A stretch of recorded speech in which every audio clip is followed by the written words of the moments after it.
നമ്മുടെ 7th step എന്ന് പറയുന്നത് ഈ കാണുന്ന ഈ കോർണേഴ്സ് ഉണ്ടല്ലോ, ടോപ്പിൽ എൻഡിൽ വരുന്ന കോർണേഴ്സിൻ്റെ കളേഴ്സ് എല്ലാം നമ്മുടെ സെൻറ്ററായിട്ട് മാച്ച് ആയിട്ടിരിക്കണം.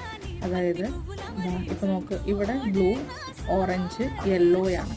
പക്ഷേ ഇവിടെ ഈ 3 സ്ഥലത്തും, ഈ വരുന്ന ഈ 3 സ്ഥലത്തും ബ്ലൂ ഇല്ല, ഓറഞ്ചും ഇല്ല, യെല്ലോ മാത്രമേ ഉള്ളൂ. അപ്പോൾ ഈ കോർണർ തെറ്റാണ്. ഇതെടുക്കാം, ഓറഞ്ച്, യെല്ലോ, ഗ്രീൻ.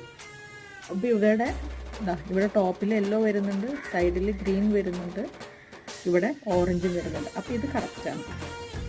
ഇവിടെ ഇത് നോക്കാം, റെഡ്, യെല്ലോ, ബ്ലൂ ആണ്. പക്ഷേ ഇവിടെ ഓറഞ്ച് ഉള്ളതുകൊണ്ട് ഇതെടുക്കാൻ പറ്റില്ല. അപ്പോൾ ആകെ ഒരു പൊസിഷൻ മാത്രമേ നമുക്കിവിടെ കറക്റ്റായിട്ട് കിട്ടിയിട്ടുള്ളൂ. ആ പൊസിഷൻ നമ്മൾ റൈറ്റ് സൈഡായിട്ട് പിടിക്കാം. നോക്കാം, ഗ്രീൻ, ഓറഞ്ച്, യെല്ലോ.